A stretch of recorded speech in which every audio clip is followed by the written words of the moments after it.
Hello mga ka-legit Dover Cards! Another updates kung saan ito pala ang tunay na dahilan kung bakit tila baga nananahimik ang kampo ng Tape Incorporated at si Attorney Maggie Abraham Garduque patungkol po sa kasong kanilang kinaharap. Ang lahat ng yan, but before that, if you haven't subscribed yet to my YouTube channel, please don't forget to like, share, and subscribe at hit mo na rin ang notification bell for more showbiz updates. Bago tayo magpatuloy, nais ko po muna of course magpasalamat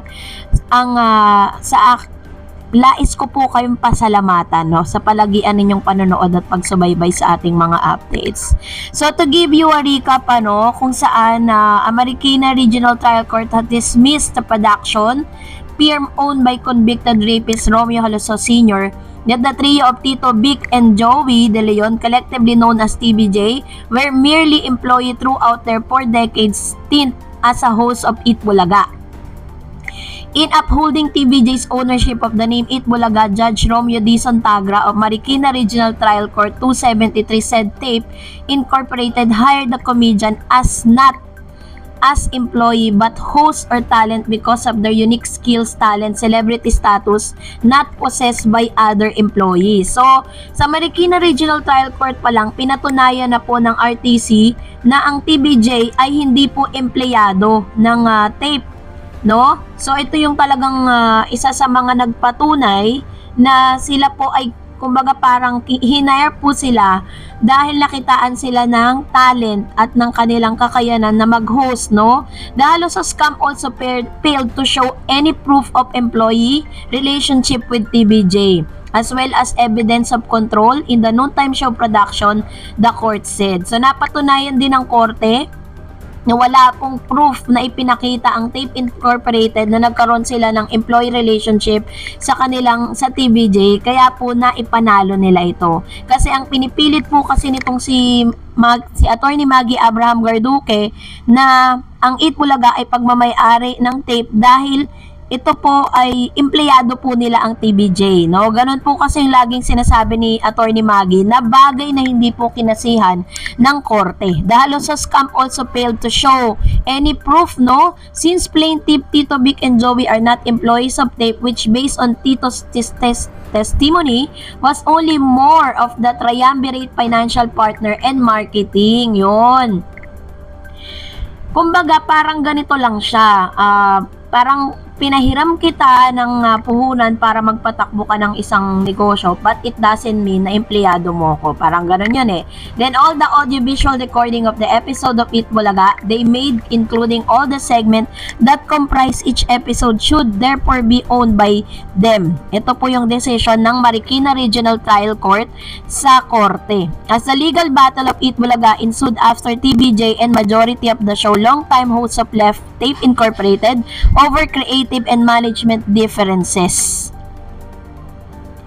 So in short, talagang ang korte po ay pumabor dito po sa TBJ. Pero syempre katulad ng inaasahan natin, sila po ay nagkaroon po sila ng appeal, nagpa-appeal po sila sa kaso. Pero hanggang sa ngayon ay wala pa rin pong lumalabas na any decision coming from the higher court.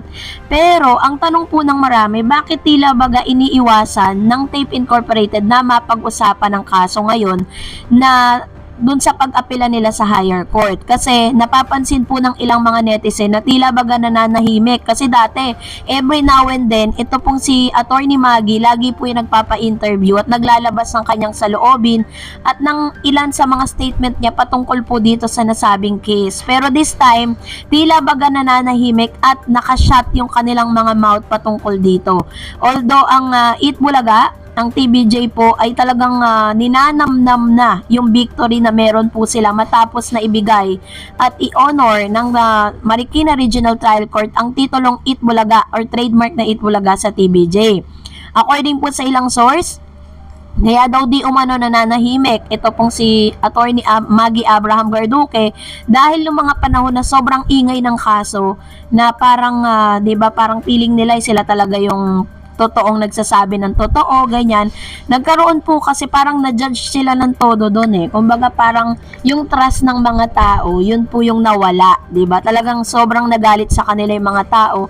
Ngayon, nananahimik sila dahil they wanted na talagang maipanalo nila yung kaso ng tahimik kasi parang nagkaroon ng public trial eh, 'di ba?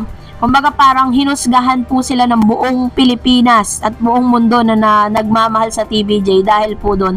So ito po yung kanilang panibagong strategy na they make it a point na matatapos ang kaso yung kanilang inapela ng tahimik yung kanila pong kampo, no. So syempre hindi rin naman mananahimik ang TVJ patungkol dito dahil kung sakasakaling lalabas na po kasi last resulta po nung kaso. Dumating na po yung result at alam na po ni Atty. Maggie Abraham Garduque, December 23 pa lang, alam niya na yung resulta na nanalo nga po ang TVJ, pero nanahimik siya. Inilabas lang po, nalaman na lang po ng TVJ na panalo na pala sila noong January 5 na, kung saan sila po ay nag-announce na sila po ay pinanigan na ng korte. So, yun po yung kanilang strategiya ngayon. Kaya naman, let's wait and see kung ano ba magiging resulta nito. At dahil dyan, narito ang ilan sa mga komento ninyo patungkol naman sa ating last update. Magbabasa tayo ng ilan sa mga komento ninyo. Unahin po natin ang komento na nanggaling po kay Plerida Lopez. Sabi niya, okay na ang regular host as of now, masyado ng full pack. Ang Eat Bulaga, baka maumay ang EB viewers sa dami nila. Maliban kung 2 to 3 weeks ang sked na mga idadagdag. Pero yung mga datihan, Main, Miles, Raisa, May, Ryan, Karen Icerup at Sinawali, Jose Paulo, okay na everyday sila. Gamay na ng mga viewers ang ibig sa kanila.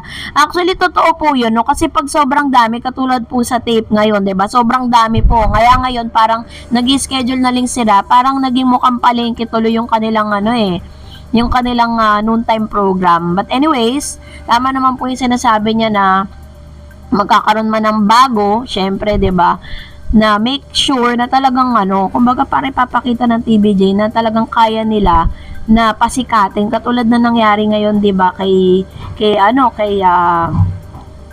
anak ni Aga Mulak, 'di ba? Sabi naman ni Loretta Cruz, true, wag nang bumalik ang mga dati, kasi hodang Dabber Cards pa. New faces na lang, sila na lang at present yung mabilis mag-gets ng joke, like Miles and Min. True, diba? Kasi kailangan mabilis ka talaga mag-isip kapag ikaw ay host po ng Eat Bulaga. Hindi pa pwede na tatanga-tanga ka. Yun nga yung sinabi ni Min, diba? And of course, another, Steve Gates, kuha sana sila bagong host, yung bata pa at malakas pa, hatak sa mga tao para makahakot ng mga bataang manonood. May oldies vibes talaga. E80 gawa ng iconic TVJ host. Mag-hire rin sila ng younger writers for better or fresh ideas. Ayun. Alam nyo, hindi naman po talagang kailangan bata, 'di ba? Ang pinaka diyan, ang pinaka bottom line diyan is yung taong kukunin nila, yung talagang may appeal. Katulad po na nangyari po sa TVJ, 'di ba? Kahit po may mga edad na sila, masasabi po natin na talagang kuha nila yung charm kuha nila yung kalooban ng mga tao, 'di ba? Ani mo pa na may pinakabata kung wala din naman dating sa audience. Katulad na nangyayari ngayon sa ibang noontime program, wag na tayo magbanggit. Sabi ni Peter Asuncion, balimbing yan at para sa akin hindi ko pipilitin ang sarili ko na pag-aralin ng anak ko sa ibang bansa o sa sobrang mahal na school kung hindi ko kaya. Kaysa naman ibenta ko ang mahalagang bagay na regalo na nagpapahalaga sa akin na kaibigan. Ayan, may katwiran din siya, 'di ba? Kung hindi mo naman talaga kayang pag-aralin yung anak mo sa mga mamahaling school, ba't ipipilit mo? So ikaw ngayon ang nahihirapan, 'di ba? Doon lang tayo sa afford, 'di ba? Kahit sabihin mo na pangarap 'yan ng anak mo na kailangan mong, pero kung ikaw naman talaga yung naiipit sa sitwasyon, bakit mo ipipilit, 'di ba? Sabi naman ni Ireneo Serion, si Jimmy Santos ang dapat ibalik. Before kumuha sila ng bagong host, marami pa rin kami naghihintay sa pagbabalik niya sa Eat Bulaga. True. Diba? Isa rin yan sa mga talagang nagpaluha sa lahat ng mga Dabber Cards nung siya po ay bumalik. So that's it for today. For more videos and updates, please don't forget to like and subscribe. And please don't forget to follow my Facebook page, Dar Eds TV. God bless everyone.